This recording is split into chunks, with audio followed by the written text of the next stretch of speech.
নিচে নামাই, কথা বলো। ওসি আমাকে বলছে, আপনাকে বলছে। নাইম হাসানকে নিয়ে উত্তাল পুরো ক্রিকেট পাড়া, শুরু হয়ে গেছে প্রতিবাদ। একে একে সব ক্রিকেটার আওয়াজ তুলছেন নাইমের জন্য। দেশের আইন শৃঙ্খলা বাহিনীর দ্বারা গঠিত এমন ঘটনায় একেবারে তেলে বেগুনে জ্বলে উঠেছে ক্রিকেটার থেকে শুরু করে ভক্তবৃন্দরা। নাইমের কান্না এবং অসহায়ত্ব দেখে যেন চুপ থাকার কোনো উপায় নেই, তাই তো প্রতিবাদ করছে তার সতীর্থরা। চলুন দেখে নেওয়া যাক ক্রিকেটাররা প্রতিবাদ করে সামাজিক যোগাযোগ মাধ্যমে কি বলেছেন। তাসকিন আহমেদ: জাতীয় দলের ক্রিকেটার নাইম হাসানের সাথে পুলিশের এমন ন্যাক্কারজনক ঘটনার তীব্র নিন্দা জানাই। ঘটনার সুষ্ঠু তদন্ত ও দায়ীদের বিরুদ্ধে যথাযথ ব্যবস্থা নেওয়ার দাবি জানাই। মেহেদী হাসান মিরাজ: জাতীয় দলের ক্রিকেটার নাইম হাসানের সঙ্গে চট্টগ্রামে ঘটে যাওয়া মারধর ও হেনস্থার অভিযোগ অত্যন্ত নিন্দনীয়, দুঃখজনক এবং উদ্বেগজনক।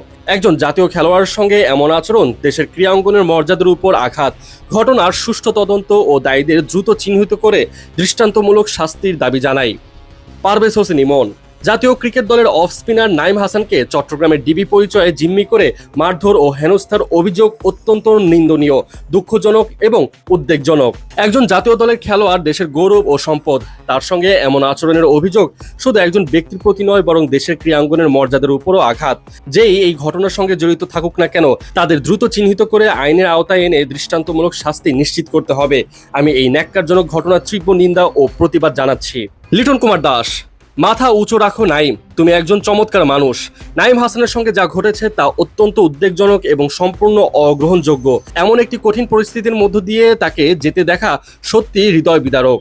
একজন সহকর্মী এবং সতীর্থ হিসেবে এই ঘটনায় আমি গভীরভাবে মর্মাহত। এদেশের কোনো নাগরিকই এমন আচরণের পাত্র হতে পারে না। আর তিনি তো একজন জাতীয় ক্রিকেটার, যিনি অত্যন্ত গর্বের সঙ্গে বাংলাদেশকে প্রতিনিধিত্ব করছেন। আশা করি একটি সুষ্ঠু ও সঠিক তদন্তের মাধ্যমে খুব দ্রুতই ন্যায় বিচার নিশ্চিত করা হবে। ইমরুল কায়েস: ক্রিকেটার নাইম হাসানকে নিয়ে সম্প্রতি ঘটনাটি আজকে সকালে দেখে আমি গভীরভাবে হতাশ।